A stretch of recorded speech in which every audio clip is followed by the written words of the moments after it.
नमस्कार जी। इस वीडियो में हम लहसुन में बोरोन के इस्तेमाल पे बात करेंगे। हम डिटेल बात करेंगे कि बोरोन की क्या ज़रूरत है, पौधे में देना चाहिए कि नहीं देना चाहिए, कब दें, कितना दें, क्यों दें। क्योंकि आज के पहले बहुत इन 2-5 साल की बात छोड़ दें तो पहले तो हम बोरोन का इस्तेमाल नहीं करते थे बहुत ज़्यादा, और हम अच्छी उपज ले रहे थे। आज सब इस्तेमाल करते करते हुए भी लहसुन की तो स्पेशली हम प्रोडक्शन में डाउन की साइड जा रहे हैं, तो इसके बारे में डिटेल में बात करेंगे। सबसे पहली बात तो बोरोन की कमी के लक्षण क्या हैं, और क्या किसान के लेवल पे बोरोन की कमी के लक्षण हम देख भी पाते हैं कि नहीं देख पाते हैं। देखिए बोरोन का पौधे में काम क्या है बोरोन का।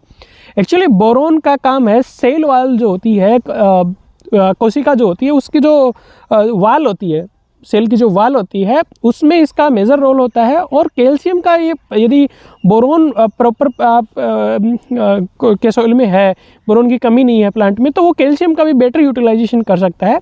और पोलन ट्यूब में उसमें यूज है, और रिप्रोडक्टिव पार्ट्स में इसका अच्छा यूज है। और भी बहुत काम है बोरोन की, ज़्यादा डिटेल में अपन नहीं जाएंगे, पर वो पोलन ट्यूब और वो तो इसमें फ्लोरिंग वगैरह तो गार्लिक में होती नहीं है। इसमें आप मोटा मोटा ये कह सकते हो कि आपकी क्वालिटी थोड़ी ठीक बनेगी, पर्दा सेल वाल में कोई स्ट्रेंथ मिलेगी, ये कह सकते हो। और यदि इसके कमी के लक्षणों की बात हम कैसे पहचानें, तो देखिए ये मुझे लगता है कि किसान लेवल पे इसके कमी के लक्षण पहचानना काफ़ी टफ है। ये हमारे लिए भी मुश्किल जॉब है कि बोरोन डेफिशिएंसी का फील्ड कंडीशन में हम पता करें, क्योंकि बोरोन डेफिशिएंसी का जो सिम्टम है वो आता है ऊपर की ये जो पत्तियाँ हैं, ये आप देख पा रहे हो ऊपर की ये जो इसका टॉप होता है उसके अंदर बोरोन डेफिशिएंसी का सिम्टम आता है।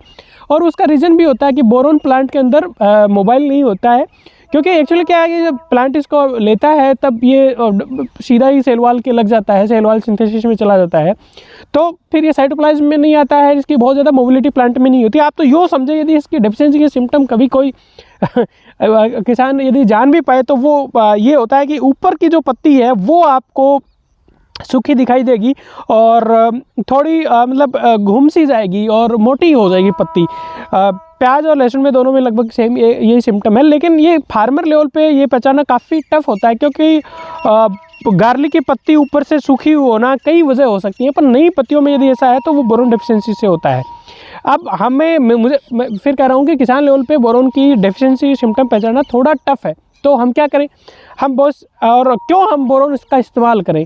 तो मुझे लगता है बोरोन का इस्तेमाल फार्मर को करना चाहिए। रीज़न उसका ये है कि इंडियन कंडीशन में जो भी सैंपल आते हैं और जो रिपोर्ट्स आ रही हैं उसके अकॉर्डिंग ज़्यादातर इंडियन सॉइल के अंदर यदि माइक्रोन्यूट्रिएंट में स्पेशली बात करें तो जिंक डेफिशिएट है ज़्यादातर सॉइल में, और बोरोन की बहुत ज़्यादा डेफिशिएंसी आ रही है। और जहाँ जहाँ गार्लिक होता है वहाँ एक एंगल तो ये बनता है कि वहाँ बोरोन डेफिशिएंसी नहीं होनी चाहिए, क्योंकि थोड़ी हैवी सॉइल्स है।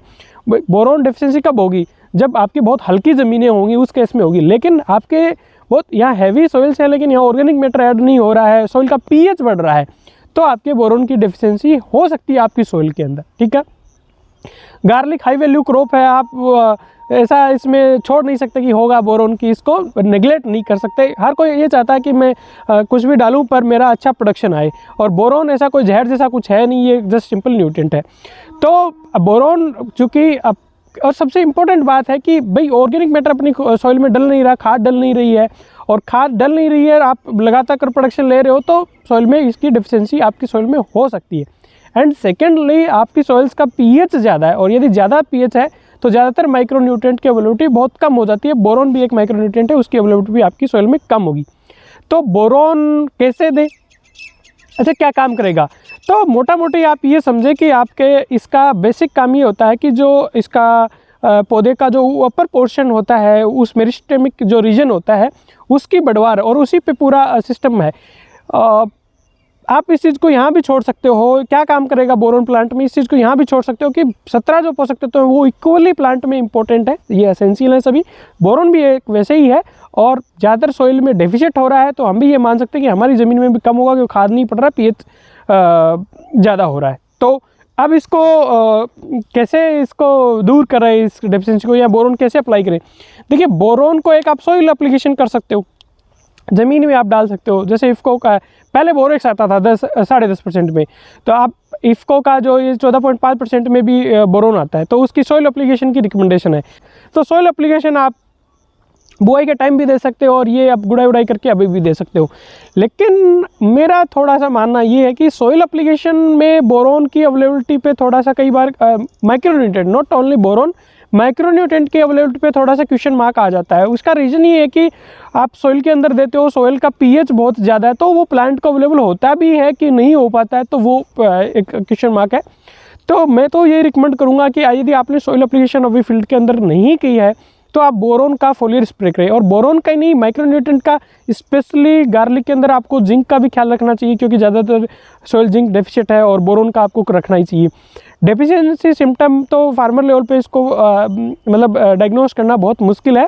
तो यदि आपको बोरोन की एप्लीकेशन करनी है तो एक तरीका तो ये हो सकता है कि जैसे बोरोन ये 20% में इनका आता है इफ़को वाला का, उसका फोलियर आप स्प्रे कर सकते हो 1 से 2 ग्राम प्रति लीटर लेके। लेकिन बोरोन का थोड़ा ये घुलता है, थोड़ा कम है, तो थोड़ा गुनगुना या गर्म पानी से लेके आप उसको घोलेंगे तो वो घुल जाएगा। जिंक अलग से जिंक सल्फेट ले सकते हो, उसके अंदर मिक्स करके आप इन दोनों का स्प्रे कर सकते हो। या बोरोन हाई वैल्यू क्रॉप है, उसके अंदर जो कुछ कंपनी का माइक्रोन्यूट्रेंट का मिक्सर आता है जिसमें फेरस आता है, जिंक आता है, बोरोन आता है और बाकी भी 5-6 पोषक तत्व है कि अलग अलग नामों से वो आता है। लेकिन मैं पर्सनली ये मानता हूँ कि आप यदि माइक्रोन्यूट्रेंट का मिक्सर लेते हो तो आप बहुत ही रेपुटेड कंपनी का लो, वो कोई कंपनी का लो, ये आपका अपना निजी डिसीजन है, पर आप रेपुटेड कंपनी का लो, क्योंकि जो माइक्रोन्यूट्रेंट का मिक्सर आता है उसकी क्वालिटी मेंटेन करना बहुत टफ है, क्योंकि अलग अलग न्यूट्रिएंट की कंसंट्रेशन।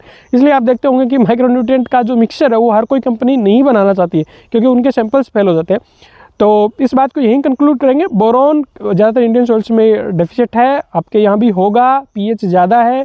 माइक्रोन्यूट्रेंट की अवेलेबिलिटी पीएच डिपेंडेंट होती हैं, यदि पीएच आपके ज़्यादा है और ज़्यादातर सॉइल में पीएच ज़्यादा, ये जो गार्लिक ग्रोइंग जो बेल्ट है उसके अंदर 7.5 और 8 के बीच में पीएच मिलेगा, 8.2 तक भी मिलेगा, और 6.5 के ऊपर जैसे जैसे पीएच बढ़ता है वैसे वैसे बोरोन की अवेलेबिलिटी बहुत तेज़ी से रिड्यूस हो जाती है सॉइल के अंदर।